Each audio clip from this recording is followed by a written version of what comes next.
Last 3-4 months నుంచి ఇక్కడ గోదావరి కానీ రామగుండం ఈ ఏరియాలో రామగుండం లోగో పైకి పెట్టు. అది కొంత లేట్ అయింది. సో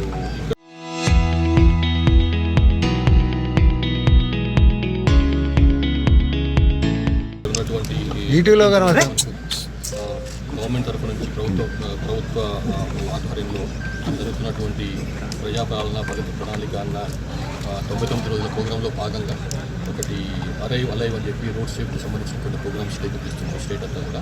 ఇంతకుముందు only transport department police department చేసేటువంటి కార్యక్రమాలు ఇప్పుడు మొత్తం హోల్ ఆఫ్ ద గవర్నమెంట్లో భాగం ఉన్నటువంటి అందరూ కూడా ఇందులో భాగస్వామ్యం కావాలని చెప్పి కార్యక్రమం తీసుకున్నాము. మనకు మొదట వార్డ్ మెంబర్ స్థాయి నుంచి కూడా సీఎం స్థాయి వరకు అందరూ ఇందులో పార్టిసిపేట్ చేస్తారు. దీంట్లో ప్రజలందరూ కూడా రోడ్ సేఫ్టీకి సంబంధించినటువంటి ప్రాముఖ్యమైనదో అది అర్థం చేయించాలి.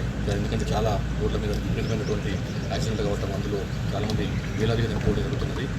దాన్ని తగ్గించాలి ఎట్లా అన్న ఉద్దేశంతో రోడ్లు యాక్సిడెంట్ తగ్గించాలి, మరణాలు తగ్గించాలి అన్న ఉద్దేశంతో ఈ ప్రోగ్రామ్ టేకప్ చేసినాము.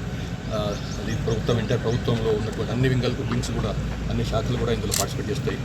పొలిటికల్ ఎగ్జిక్యూటివ్స్ కూడా పొలిటికల్ రంగంలో ఉన్నటువంటి వాళ్ళు కూడా ఇందులో పార్టిసిపేట్ చేస్తారు. సో దీనివల్ల ప్రజలకు ఒక మంచి మెసేజ్ ఇవ్వాలి ఇది రోడ్ సేఫ్టీ అన్న అంశం పైన అన్న ఉద్దేశంతో టేకప్ చేసినాం. దాంట్లో భాగంగా పార్టిసిపేట్ చేద్దామని వచ్చింది. Thank you.